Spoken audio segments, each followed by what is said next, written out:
Guna memeriahkan hari jadi Desa Purwasari ke-46 Kecamatan Dramaga, Kabupaten Bogor, rangkaian kegiatan terus berlangsung dan dukungan mengalir dari komunitas seni berbagi. Seba Indonesia menggelar diskusi workshop dan diskusi budaya Jumat lalu.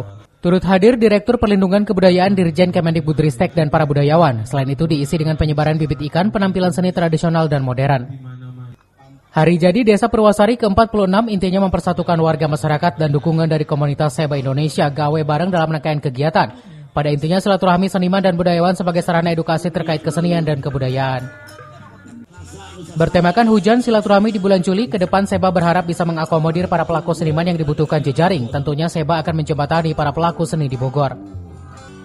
Kegiatan ini pun mendapat dukungan serius dari Dirjen Kemendikbudristek melalui perlindungan kebudayaan, workshop dan diskusi budaya yang diselaraskan hari jadi Desa Purwasari ke-46 merupakan kegiatan yang positif. Mengingat kebudayaan itu sejatinya harus bergotong royong. Mengingat di Kabupaten Bogor, kantong kebudayaan dan para pelaku budaya sangat banyak. Dengan forum seperti ini harus saling menguatkan dan juga melengkapi. Awalnya tujuannya bersilaturahmi, tetapi di balik silaturahmi kita kadang lupa banyak potensi-potensi yang bisa kita kerjasamakan, termasuk kesenian dan kebudayaan.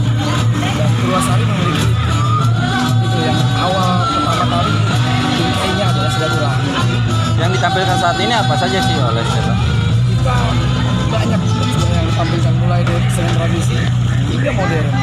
Dari mulai karawangsa, parindi, wayang golek, ada musikalisasi puisi, stand up komedi, itu kita hadirkan.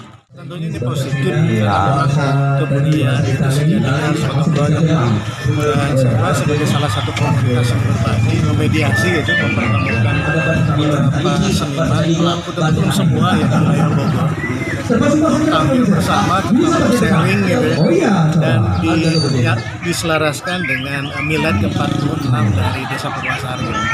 Dan ya Bogor itu luar biasa sih tentang pelaku dan kebudayaan ini, dan mungkin harus lebih banyak lagi forum-forum seperti ini tidak saling memberatkan, tapi saling menguatkan dan melengkapi. Lebih lanjut dikatakan Judi Wahyudin, persoalan perlindungan seni budaya tentunya perlu adanya pencatatan aset dan penetapan sehingga tidak diambil oleh negara lain. Dari Dramaga, Kabupaten Bogor, Iman Abdurrahman melaporkan.